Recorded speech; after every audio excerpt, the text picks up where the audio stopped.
Jai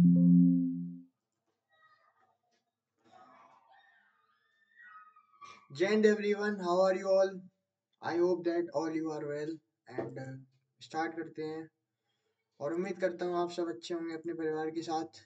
तो आज के इस लेक्चर में आपका फिजिक्स का थर्ड लेक्चर है और मेरा नाम है अंशु शुक्ला। जैसा कि आप सब लोग जानते हैं यार, पहले 2 लेक्चर ले चुका हूँ आप लोगों के साथ फिजिक्स के और उम्मीद करता हूँ सब समझ आ रहा होगा। नहीं भी आ रहा है कमेंट सेक्शन में भाई बता दिया करो यार, तो कोशिश करूंगा समझाने की उन्हें। तो आज का हमारा टॉपिक है लाइट ईयर। तो इसमें हम जानना चाहेंगे कि लाइट ईयर क्या होता है। पहले इसकी डेफिनेशन पढ़ते हैं कि the distance travelled by light in 1 year is called 1 light year. अभी ना मैं आपको हिंदी में बताता हूँ, इंग्लिश कई लोगों को ना ज़्यादा समझ नहीं आती है। ऐसा होता है, ये लाइट है, आप लोगों को दिख ही रहा होगा।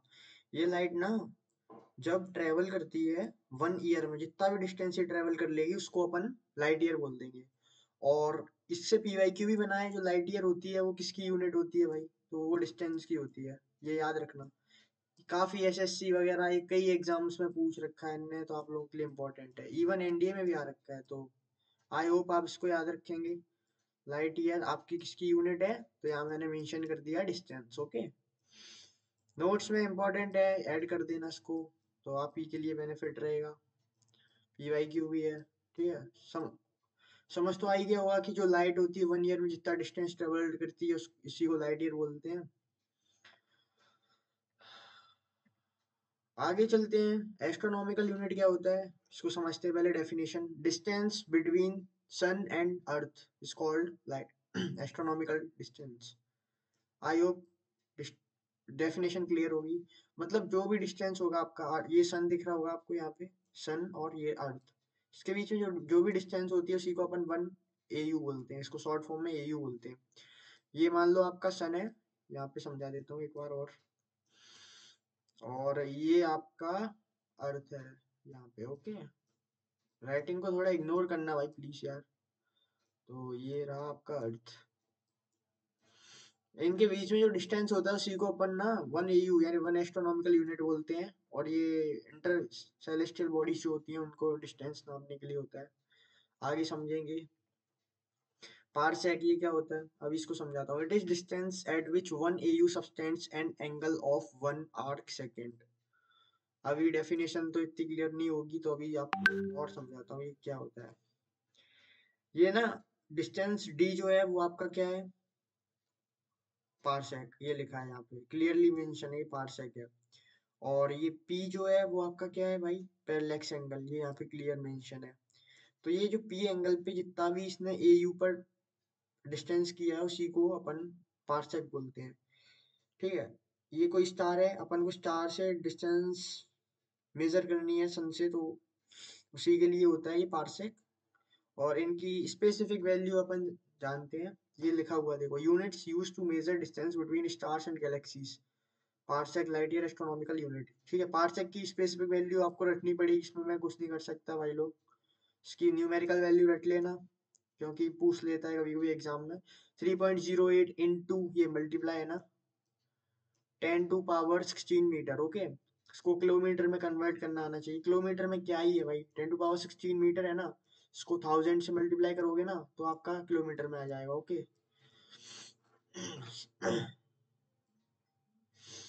इसको ना डिवाइड कर दो 1000 से, तो ये आपका किलोमीटर में आ जाएगा। ओके, और लाइट ईयर की वैल्यू होती है 9.46 into 10 to power 15 metre. Okay, I hope आपको समझ आ रहा होगा। एस्ट्रोनॉमिकल यूनिट की वैल्यू होती है 1.496 इंटू 10 टू पावर 11 मीटर। तो इससे साफ साफ क्लियर हो रहा है भाई, सबसे बड़ी यूनिट पारसेक है, उसके बाद लाइट ईयर है, उसके बाद एस्ट्रोनॉमिकल यूनिट है। इसका ऑर्डर इंपॉर्टेंट है, पारसेक यहाँ पे लिख देता हूँ और नोट्स में मेंशन कर देना भाई। अभी क्वेश्चन भी आएगा, सॉल्व कराऊंगा आप ही लोगों से। पारसेक, और ये सबसे बड़ी होती है। इसके बाद आती है अपनी लाइट ईयर। वैल्यू से क्लियर है भाई कौन सी बड़ी कौन सी छोटी है यूनिट। और फिर इसके बाद आती है आपकी एस्ट्रोनॉमिकल यूनिट। ओके, एयू लिख देता हूँ शॉर्ट में, आप समझ लेना, समझदार हो ना आप इसलिए। इसके बाद आगे बढ़ते हैं। ये देखो, 1 पारसेक 3.26 लाइट ईयर, ये रिलेशन इंपॉर्टेंट है भाई लोग, इसको थोड़ा याद रख लेना, इंपॉर्टेंट है, काफी एग्जाम्स में पूछ लेता है। और इसको क्वेश्चन सबसे पहले भाई मेरे से पहले आप लोग ट्राई करो इसको सॉल्व करने का, क्या होगा आंसर इसका। कमेंट सेक्शन में लिख दो भाई, मैं समझ जाऊंगा आपने सॉल्व किया था। ABCD क्या होगा इसमें रिलेशन। ठीक है, कर लिया ना सॉल्व। देखो अभी क्वेश्चन ये यहाँ पे कराया था ना, और वही आपको क्वेश्चन की फॉर्म में पूछ लिया यार, और क्या चाहिए। कॉन्सेप्ट पढ़ा रहा हूँ, क्वेश्चन बता रहा हूँ। पारसेक सबसे बड़ा होता है लाइट ईयर, फिर उसके बाद एस्ट्रोनॉमिकल यूनिट। क्वेश्चन वो डन हो गया, इसके बाद ही आगे चलते हैं भाई। ये क्वेश्चन है आपका, one dyne a unit of force in CJ system. ये जो ना सीजे सिस्टम में होता है इसका डाइन का सिस्टम, ठीक है। इसकी वैल्यू पूछिए कितनी होती है। अभी देखो मैं आपको समझाता हूँ ये कैसे होगा। उसको पहले समझने के लिए ना आपको एक रिलेशन बताता हूँ भाई मैं। ये 1 न्यूटन = 10⁵ डाइन होता है। अब ये कैसे होता है वो मैं बताता हूँ। 1 न्यूटन किसके इक्वल होता है, न्यूटन किसका फोर्स का यूनिट होता है ना, force mass into acceleration. KG, KG लिख दिया, उसके बाद मीटर पर सेकेंड स्क्वायर। ओके, अब देखो 1 केजी को क्या लिखोगे भाई, आप केजी को 1000 किलोग्राम लिखोगे ना, तो 1000 ग्राम लिख दो पहले इसको। क्योंकि अपन सीजीएस में जा रहे हैं, सीजीएस में बताया था ना मैंने कल कि मास का ग्राम होता है भाई। तो ये 1000 ग्राम हो गया अपना। अब उसके बाद मीटर को तो पता ही होगा भाई आप लोगों को, कितने सेंटीमीटर होते हैं 1 मीटर में। 1 मीटर = 100 सेंटीमीटर। इससे बेसिक नहीं करा सकता ना, देखो सब बता रहा हूँ। 1 मीटर में कितने सेंटीमीटर होते हैं। अब इसका मल्टीप्लाई कर दो भाई, क्योंकि यहाँ पे भी मल्टीप्लाई में है ना ये मीटर। तो 100 सेंटीमीटर का आपका मल्टीप्लाई हो गया, ये हो गया ना। अभी देखो सेकंड स्क्वायर को क्या ही कन्वर्ट करोगे, वो तो सब में सेम था, SI में, CGS में, MKS में। तो यहाँ पे ये सेकंड स्क्वायर हो गया।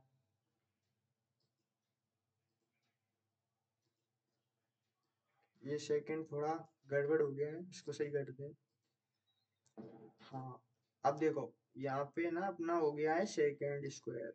ओके, अब 1000 का मल्टीप्लाई भाई 100 में करोगे तो 10⁵ आएगा ना। 1 2 3 4 5 जीरोस है, तो 10⁵ ये हो गया आपका। और इसकी यूनिट क्या हो जाएगी, ग्राम सेंटीमीटर पर सेकंड स्क्वायर। ये आ गया होगा आप लोगों को समझ में, ठीक है। ये 2 है। और ये इसको ना, ये जो ग्राम सेंटीमीटर पर सेकंड स्क्वायर है, इसी को डाइन बोलते हैं अपन। ये 1 डाइन के इक्वल होता है भाई, 1 डाइन। तो ये काफी इंपॉर्टेंट है भाई, कई एग्जाम्स में पूछ रखा है ये वाला रिलेशन, तो इसको ना इंपॉर्टेंट कंसिडर करना है ये वाला।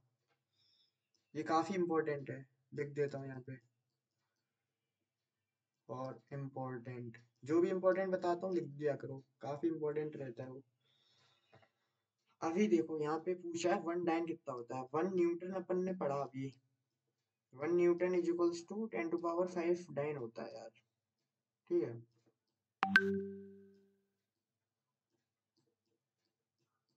अब यहाँ पे 1 डाइन पूछ रहे हैं, तो ये जो 10⁵ है वो डिवाइड में चला जाएगा इसके। 1/10⁵। न्यूटन को अपन क्या लिख सकते हैं, न्यूटन किसकी यूनिट होती है, फोर्स की। फोर्स मतलब मास इनटू एक्सलरेशन। मास का क्या होता है, केजी। केजी हो गया है यहाँ पे, मल्टीप्लाई में मीटर पर सेकंड स्क्वायर हो गया भाई, ठीक है। और यहाँ पे इक्वल में अपना 1 डाइन आ गया, 1D लिख दिया मैंने यहाँ पे, ठीक है, शॉर्ट में। अब ये 10⁵ है ना, वो अपना ऊपर जाएगा, मतलब भाई इतना तो समझते ही हो गए यार, जब पावर ऊपर जाती है तो माइनस की हो जाती है। बाकी का ये सारा सिमिलर लिखा जाएगा आपका। केजी का सिस्टम ना ये पूरा सेम नोट कर देना। अगर समझ नहीं आए तो आप मेरा जो नोट कर रहा हूँ वो सारा नोट करना, और आ गया हो तो भाई शॉर्ट में कर लेना। क्योंकि most important thing is that you are able to understand this something और नॉट। ओके, और ये फिर ये आपका 1D आ गया, 1 डाइन। यहाँ पे क्या पूछा, 1 डाइन ही तो पूछा है, कितना होता है। अब देखो यहाँ पे ऑप्शंस मैच करो। 10⁵ है, नहीं होगा, ये पावर में 3 है यहाँ पे। 10⁻³ -3 होगा, यहाँ तो -5 है। 10⁵ होगा ना, -5 है, तो ये ऑप्शन डी इज करेक्ट। देखो केजी मीटर पर सेकंड स्क्वायर, ये सेकंड स्क्वायर है, ओके। तो देखो केजी मीटर पर सेकंड स्क्वायर आ गया ना आंसर। तो ये आपका डी ऑप्शन करेक्ट है। बाकी का मेरे क्वेश्चन सॉल्व कराने से पहले ना आप लोग ट्राई किया करो यार, मन में करके देखा करो, कॉपी पे सॉल्व किया करो, उसके बाद सॉल्यूशन देखा करो। अब नेक्स्ट क्वेश्चन पे आ जाते हैं। Which of the following has same unit as that of pressure. Pressure का फॉर्मूला आई होप आप लोगों को थोड़ा बहुत याद होगा। प्रेशर ना आपका फोर्स अपॉन एरिया होता है भाई। अभी इसमें क्या पूछा है कि यूनिट सेम किसकी है, अभी पढ़ते हैं आगे ऑप्शंस में, ठीक है। अभी देखो ऑप्शंस हैं, देखो वर्क क्या होता है, फोर्स इनटू डिस्प्लेसमेंट। ये सभी अलग अलग चैप्टर्स में आएंगे, इंडिविजुअल भी बताऊंगा मैं इन सबको, तो आपको और आसान लगेंगे। अभी मैं बता दे रहा हूँ अंडरस्टैंडिंग के लिए। वर्क क्या होता है, फोर्स इनटू डिस्प्लेसमेंट, ओके। ये डिस्प्लेसमेंट हो गया आपका।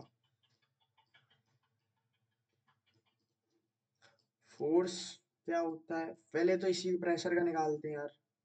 प्रेशर का फोर्स मास इनटू एक्सेलरेशन, यानी कि वही न्यूटन पर मीटर स्क्वायर पहले लिख दो यार, फिर आगे लिखते हैं न्यूटन पर मीटर स्क्वायर। अब फोर्स इनटू डिस्प्लेसमेंट यानी न्यूटन इनटू मीटर आएगा ये तो, ठीक है। उसके ये तो मैच हो नहीं रहा कहीं से भी यार। तो अभी आगे चलते हैं। स्ट्रेस क्या होता है भाई, स्ट्रेस को बताना पड़ेगा ना क्या होता है। इसका ना पहले फॉर्मूला लिखते हैं अपन। स्ट्रेस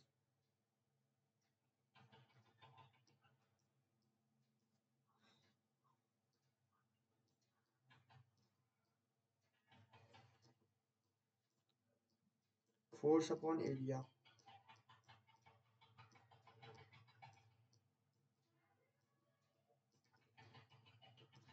इसका भी फोर्स अपॉन एरिया है, तो आंसर क्या हो जाएगा फिर, स्ट्रेस हो जाएगा ना। स्ट्रेंथ तो वही होता है भाई, change in length upon length, length होता है, तो वो तो नहीं हो सकता भाई। वर्क फोर्स इनटू डिस्प्लेसमेंट होता है। तो इस तरीके से अपन ना पहले ऑप्शंस एलिमिनेट कर देंगे, तो ऐसे आप सॉल्व कर सकते हैं। एंगुलर मोमेंटम एमवीआर होता है, उससे भी नहीं आएगा। ये सब आपके अगले चैप्टर्स में ना बहुत डिटेल में वहां पे और अच्छे से कराऊंगा। अब यहाँ पे आ जाते हैं, how many cubic centimetres are in cubic metre. मतलब यहाँ पे आपसे पूछ रहा है how many cubic centimetres are in cubic metre. 1 centimetre cubic, 1 metre cube में आपके कितने सेंटीमीटर क्यूब होंगे, ये पूछ रहा है आपसे, ठीक है, कितने होंगे। अभी देखो 1 मीटर ना किसके इक्वल होता है, 100 सेंटीमीटर होता है ना, ठीक है। अभी यहाँ पे क्यूब है, तो यहाँ पे क्यूब जब करोगे आप, तो यहाँ का सब क्यूब होगा ना। तो 10⁻² का जब आप क्यूब करोगे, ये यहाँ पे इसका क्यूब, सेंटीमीटर का क्यूब करोगे तो भाई सेंटीमीटर क्यूब आ जाएगा। दोनों साइड क्यूब किया है, हाँ इतना तो समझ आया ही होगा। 1 मीटर क्यूब का, वन का क्यूब 1 होता है यार। देखो 1 का क्यूब 1, मीटर का क्यूब मीटर क्यूब। 100 को 10⁻² भी लिख सकते हैं, उसका क्यूब ये लिख दिया मैंने। सेंटीमीटर का क्यूब सेंटीमीटर क्यूब लिख दिया है। अब यहाँ पे कितना हो जाएगा, 10⁻6, ओके। और ये कितना हो गया, सेंटीमीटर क्यूब। इस तरीके से आपको करना है। अब इसने क्या पूछा है, how many cubic centimetres are in cubic metre. एक क्यूबिक मीटर में कितने सेंटीमीटर क्यूब होते हैं, तो 10⁻6 आंसर अपना सही है, राइट आंसर ये हो गया। इस तरीके से आपको क्वेश्चन सॉल्व करने हैं, हाँ। अब ऐसा यूनिट ऑफ सॉलिड एंगल, जिस किसी ने मेरे प्रीवियस लेक्चर अटेंड किए ना भाई, वो आराम से कर देगा इस क्वेश्चन को। सॉलिड एंगल की यूनिट पूछ रहा है, स्टेरेडियन, ठीक है। रेडियन बताई थी आपको, ये प्लेन एंगल की होती है। लिख देता हूँ यहाँ पे अंडरस्टैंडिंग के लिए, जो नए बच्चे हैं उनके लिए, प्लेन एंगल, ठीक है। इन ये देखो, ये रट्टा लगाने वाली चीजें हैं, रटनी पड़ेंगी मेरे हिसाब से तो। बाकी इनमें अंडरस्टैंडिंग का कुछ है नहीं है। और आगे चलते हैं। अभी अभी देखो डिस्टेंस, इसमें देखो पढ़ो पहले क्वेश्चन को। Match list one with list two and select the correct answer using the code given below the list. Physical quantity और यूनिट भी दी गई है। फिजिकल क्वांटिटी ना आपकी डिस्टेंस, डिस्टेंस की यूनिट बतानी है आपको क्या होती है, पहले अपने आप से सॉल्व करने की कोशिश करो। मैंने बताया था ना लाइट ईयर किसकी यूनिट होती है, डिस्टेंस की होती है, तो ये आ गया थर्ड वाला आपका, इससे मैच हो गया। ठीक है, अमाउंट ऑफ मटेरियल या अमाउंट ऑफ सब्सटेंस भाई बोल सकते हो। ठीक है, तो वो करनी है अपने आप को। अमाउंट ऑफ मटेरियल भाई मोल हो गया यार, अमाउंट ऑफ इलेक्ट्रिकल चार्ज ये गुलाम हो गया, एनर्जी वाट हो गई। ठीक है, ये ऐसे सॉल्व करना था आपको। ऑप्शंस देखते हैं, ए का थ्री देखो, ए का 3 सी में नहीं आ रहा, डी में नहीं आ रहा, तो ये गलत हो जाएंगे अपने। ठीक है, अभी ए का 3 दो में आ रहा है भाई, और डी का 4 भी दो में आ रहा है, तो मतलब अपन को बी और सी चेक करने हैं। अब amount of electrical charge coulomb, यानी कि सी का 2 होगा।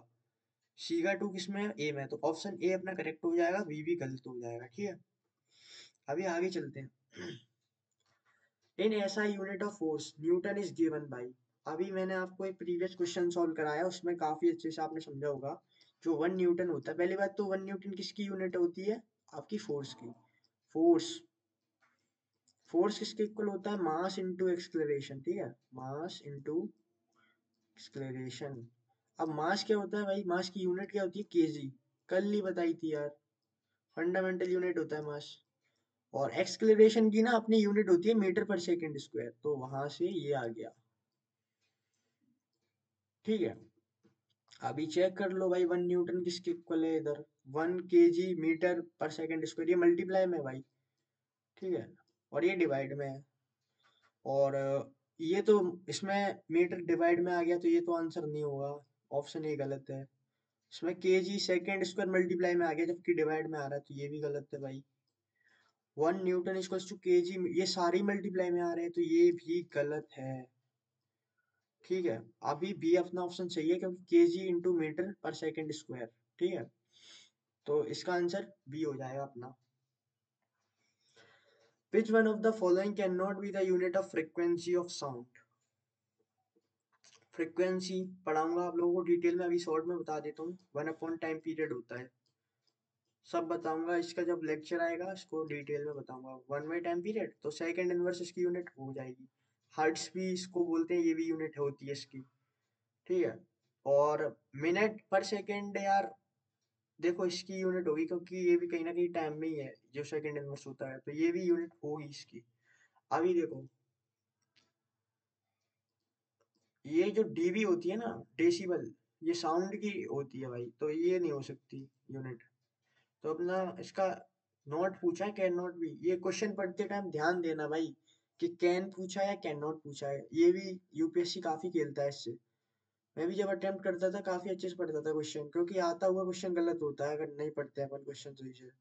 तो ये आपका ए ऑप्शन से हो जाएगा। ठीक है, dimensional formula of impulse is same as that of, मतलब डायमेंशनल फॉर्मूला में आपको कल के लेक्चर में और इन डेप्थ पढ़ाऊंगा, अभी आप शॉर्ट में समझ लो।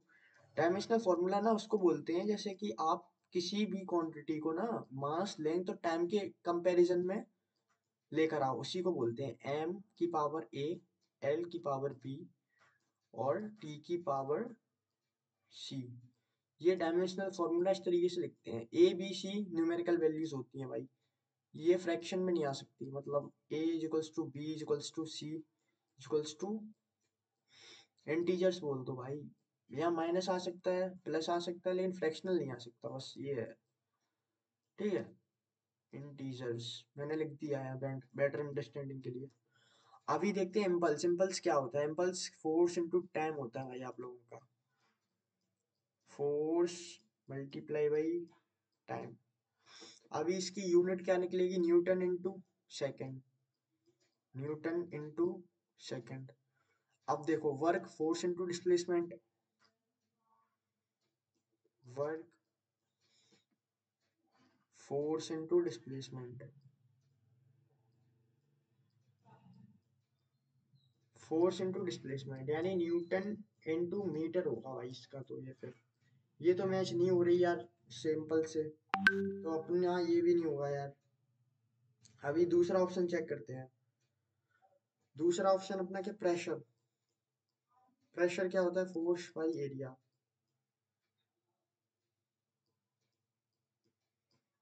यानी newton metre square, newton metre square, मेरे हिसाब से ये भी नहीं होगा। ठीक है, क्योंकि न्यूटन इंटू सेकंड पूछा है अपन से। तो अपन अभी आगे चेक करते हैं भाई कि और क्या हो सकता है।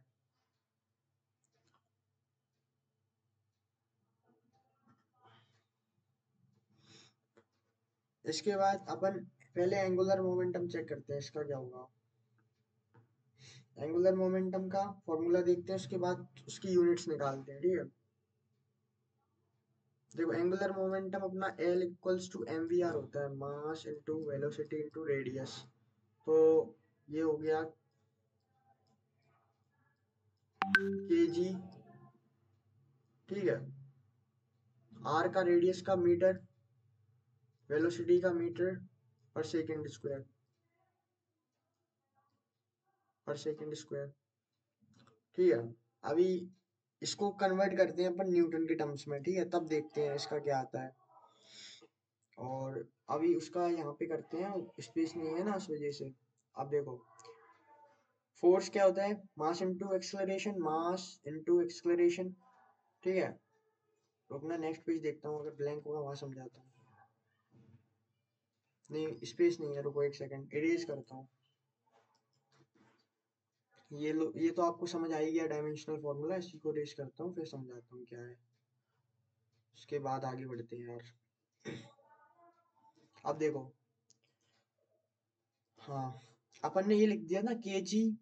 देखो फिर से लिख देता हूँ बेटर अंडरस्टैंडिंग के लिए, ये अपना एंगुलर मोमेंटम है। ठीक है भाई, समझ तो आ ही रहा होगा। के जी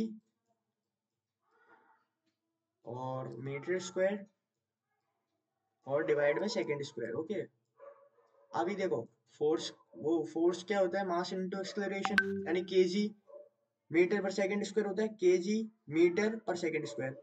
यानी अपने पास एक मीटर खाली बचेगा, यानी कि न्यूटन इंटू मीटर बोल सकते हैं ना। और यही क्या है भाई, ये तो वर्क के बराबर है, तो ये तो आंसर नहीं होगा। तो इसका ऑप्शन फिर क्या बचा, प्रेशर नहीं है, एंगुलर मोमेंटम नहीं है, वर्क नहीं, सॉरी एंगुलर मोमेंटम, रुको एक सेकंड, लीनियर मोमेंटम निकाला ना अपन ने। एक सेकंड, देखो अपन ने अभी लीनियर मोमेंटम निकाला है, तो वो भी नहीं है। ऑप्शन एलिमिनेट कर दो, अब बचा कौन सा, उसका चेक करने की जरूरत ही नहीं है एंगुलर मोमेंटम का, बस। तो ये आ गया अपना। ठीक है, एंगुलर मोमेंटम अपन ने निकाला है ना अभी, एंगुलर मोमेंटम भी नहीं है ऑप्शन में, तो अपन ये एंगुलर मोमेंटम भी ये नहीं है, वर्क भी नहीं है, प्रेशर भी नहीं है, तो लीनियर मोमेंटम बचा अब। ठीक है, वही ऑप्शन हो जाएगा। और विच one of the following is dimensionless, इसमें किसकी डायमेंशन नहीं है, मतलब एम भी जीरो होना चाहिए भाई, एल भी जीरो होना चाहिए भाई, और टी भी जीरो होना चाहिए। ठीक है, ये दो ब्रैकेट। ठीक है, ऐसा स्ट्रक्चर बनना चाहिए मतलब। अब देखो एंगल, एंगल का पहले अपन ये चेक करते हैं कि एंगल की फॉर्मूला वगैरह क्या होते हैं, उसके बाद अपन ये निकालते हैं।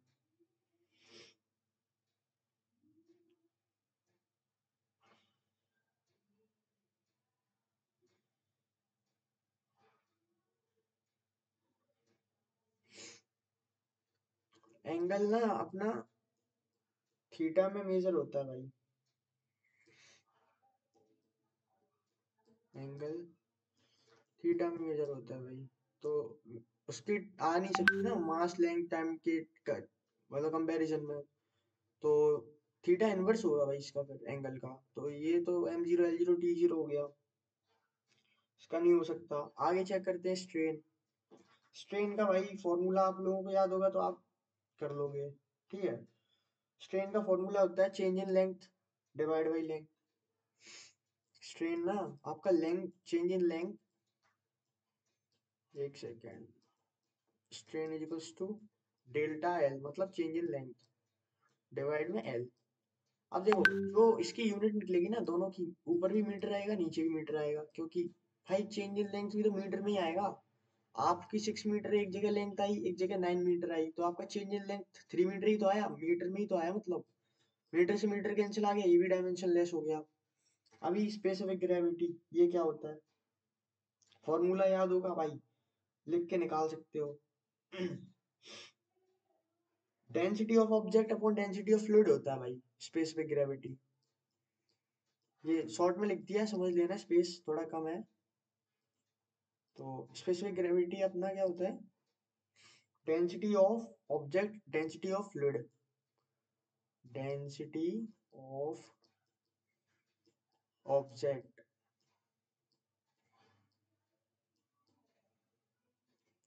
डिवाइड में density of fluid,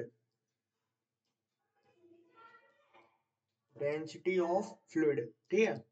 density by density है भाई, डेंसिटी की जो यूनिट आएगी ना, क्या होती है? केजी पर मीटर क्यूब। दोनों की कैंसिल हो जाएगी आपस में, मतलब ये भी डायमेंशन लेस आ गया भाई, ये भी डायमेंशन लेस आ गया, तो अपने पास ऑप्शन फिर क्या बचा भाई? डी, मतलब ऑल सारे के पास डायमेंशन लेस है। ऐसे मतलब कर सकते हैं आप लोग। और which of the following is not unit of energy, energy की यूनिट कौन सी नहीं है इसमें? अभी चेक करना पड़ेगा। देखो जूल तो सबको ही पता है यूनिट होती है, और वाट आवर इसका चेक करना पड़ेगा यार, कैसे करोगे? एक तो ये होता है power is equals to work upon time होता है। पावर की यूनिट वाट होती है, टाइम आवर में ले सकते हो, तो work is equals to power into time हुआ, तो वाट आवर ऐसे हो गई। ये ना मल्टीप्लाई में आपका, ये ना वाट इनटू आवर है। Power is equals to work is equals to power into time, power मतलब वाट, टाइम मतलब आवर, यहाँ से निकल आई। मतलब ये, और वर्क क्या होता है भाई? एनर्जी होता है यार। वर्क एनर्जी पावर चैप्टर में मैं आपको ये सब डिटेल में कराऊंगा। वाट इनटू आवर, ये यहाँ से आपका ये हो गया, ये लो, ये मतलब ये भी यूनिट है, मतलब एनर्जी की।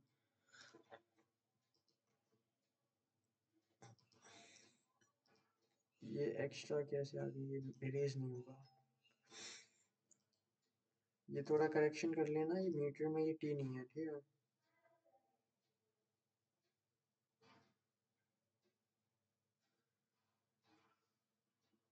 अब देखो वर्क क्या होता है अपने पास? फोर्स इनटू डिस्प्लेसमेंट होता है, पढ़ाई हुआ यार, अरे मैं पढ़ाऊंगा अभी डिटेल में, ऐसा नहीं बोल रहा। Work equals to force into displacement,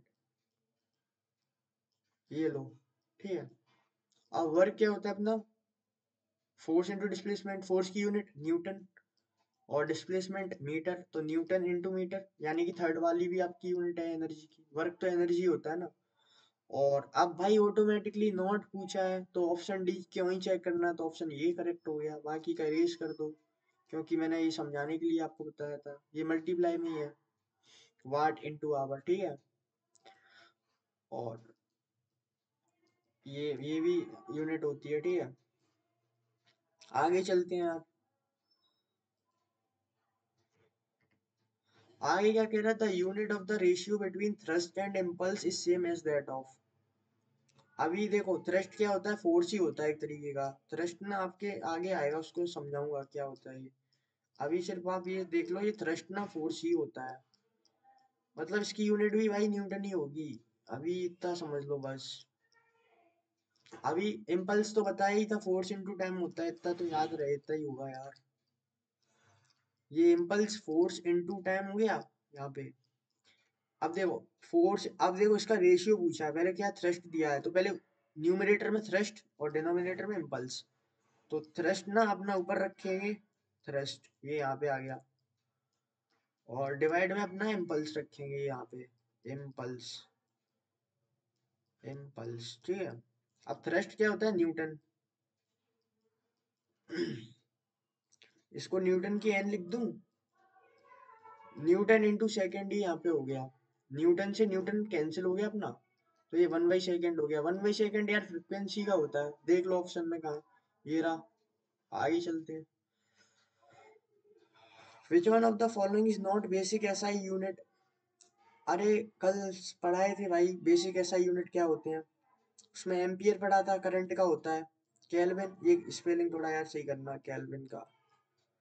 और सेकंड टाइम का होता है, ये भी होता है। अब इसने नहीं पूछा है तो क्वेश्चन मैं इसलिए बोलता हूँ हमेशा ध्यान से पढ़ना चाहिए। अब देखो ये ऑप्शन तो अपने सही है ना। अब लीटर ना मैंने नहीं पढ़ाया था आपको ये, तो ये आंसर आपका करेक्ट हो जाएगा। Fermi is unit of, Fermi ना आपके बहुत छोटे साइज के कुछ मेजरमेंट के लिए यूज होती है, एक यूनिट होती है, स्टैंडर्ड में आपको कल लिखा दूंगा। फर्मी ना आपकी लेंथ मेजर होती है फर्मी से, बस इतना याद रखना।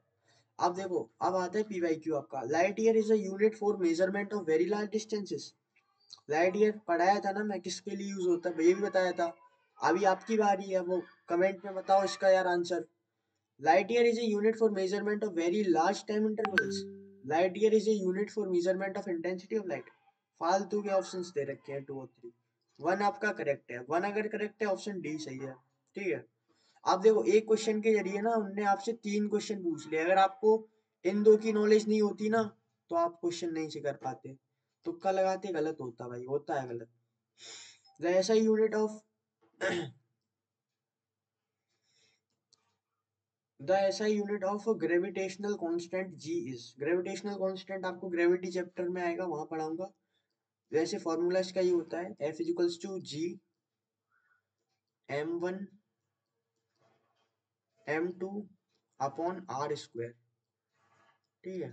अब ये G, ये ग्रेविटेशनल कांस्टेंट है, यही होता है G। अब इसकी वैल्यू आप यहाँ से निकाल दोगे। फोर्स मल्टीप्लाई में R स्क्वायर डिवाइड में दोनों मास m1 m2। अब यहाँ से आप यूनिट निकाल लो भाई। फोर्स की क्या होती है, न्यूटन होती है ना, पढ़ाई थी मैंने। न्यूटन इनटू, और आर ये भाई डिस्टेंस है, मतलब मीटर स्क्वायर। और मास वन मास टू मतलब केजी का स्क्वायर यार। देखो सिंपल हो गए ना, कितने टफ क्वेश्चन। अब देखो यहाँ पे देख लो, न्यूटन इनटू में, ये डिवाइड में है यहाँ पे, तो ये तो नहीं होगा भाई ऑप्शन बी। अब न्यूटन इनटू मीटर स्क्वायर पर केजी स्क्वायर, ये यहाँ पे स्क्वायर है, तो ये ऑप्शन लग रहा है सही। मीटर के भी स्क्वायर में है, केजी के भी स्क्वायर है। ऑप्शन ए करेक्ट है भाई। अब देखो, ये यहाँ पे न्यूटन इनटू केजी और डिवाइड में मीटर स्क्वायर, ये गलत है भाई। केजी तो डिवाइड में था ना वहां पे, और स्क्वायर में था यहाँ पे, तो मल्टीप्लाई में है। न्यूटन डिवाइड में मीटर इंटू केजी, ये भी गलत है, क्योंकि मीटर ने आपका मल्टीप्लाई में था, दोनों के स्क्वायर था यहाँ पे, तो ये भी गलत है यार। अभी आगे चलते हैं। अगला क्वेश्चन ये कहता है, which one of the following quantity has the different unit other than two. इन दो में ऐसी क्वांटिटी बतानी है, जैसे मान लो हीट है, हीट की अगर यूनिट इन दो से अलग है ना, तो हीट करेक्ट आंसर है। अगर वर्क की यूनिट अगर दो से अलग है, तो वो बतानी है। अगर तीनों के पास सेम है, तो ऑल हैव सेम यूनिट बतानी है। अब देखो, हीट की ना जूल हो सकती है, वर्क की भी जूल हो सकती है, एनर्जी की भी जूल हो सकती है, तीनों के पास तो सेम ही है यार। तो ऑप्शन डी करेक्ट हो गया अपना। तो अगर आपको इन केस कोई डाउट लगता है भाई किसी भी कॉन्सेप्ट में, तो आप मेरे से डायरेक्ट पूछ सकते हैं। मेरी इंस्टाग्राम आईडी मैं डिस्क्रिप्शन में दे दूंगा, यहाँ पे नहीं दे सकता। और थैंक यू यार एवरीवन, आखिरी तक जुड़े रहने के लिए। आई होप आपको सब समझ आया होगा, and hope you will clear this time and your NDA and will give your SSB. So Jai Hind everyone and future officers. So I hope that you are all well and doing well in your life. मिलते हैं फिर कल। Thank you everyone.